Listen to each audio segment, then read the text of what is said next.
Aloha, I'm Kiana Cayabyab and you're watching Star News Live.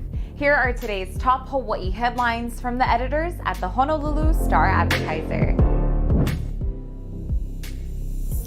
Honolulu Mayor Rick Blangiardi said that he would like to abolish the tier system that the city uses to regulate Oahu's economic reopening.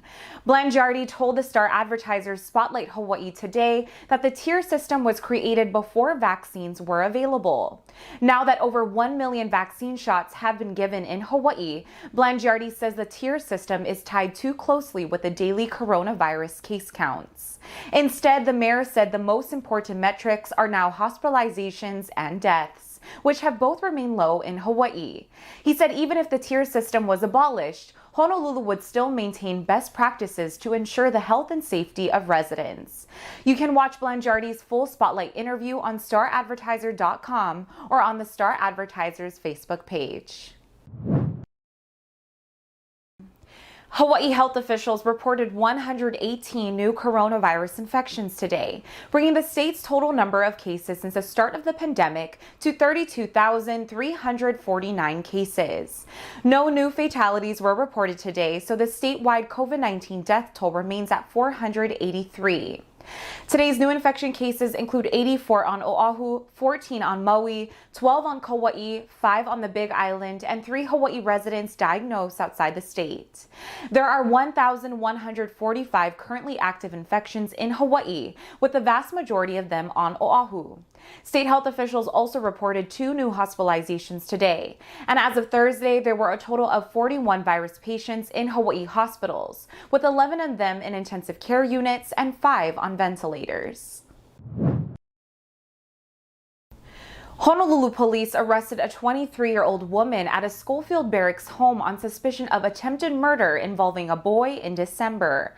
Officers arrested the woman Wednesday afternoon for investigation of second-degree attempted murder. A Honolulu Police Department spokeswoman said the boy was hospitalized with life-threatening injuries in December.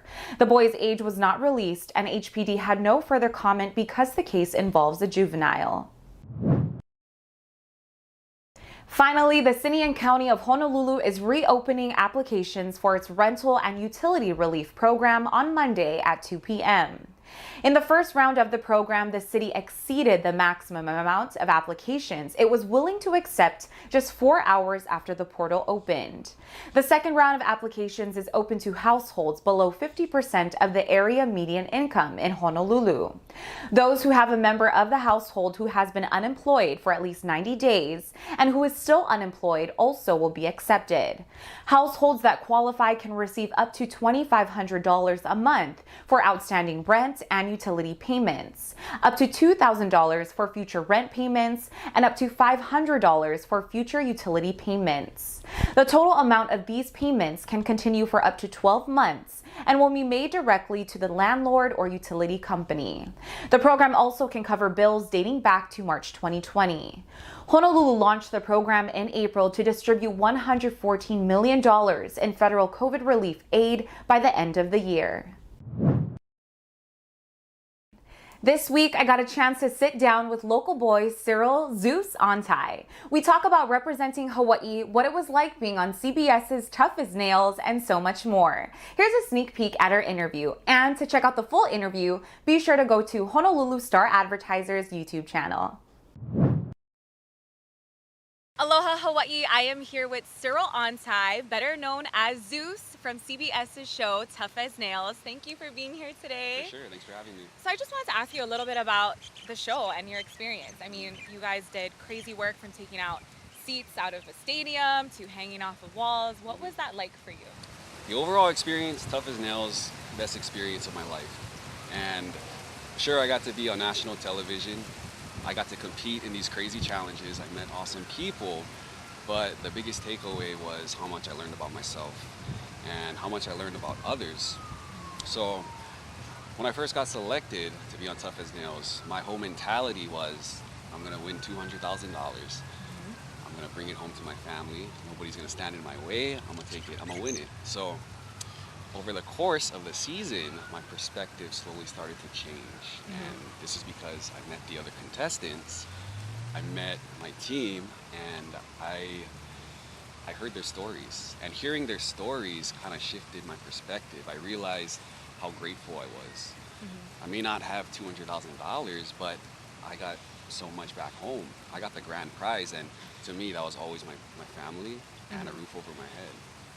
And I'm a simple guy, so what come to finale time, my whole perspective was now I'm gonna win $200,000 and I'm gonna split it with my team.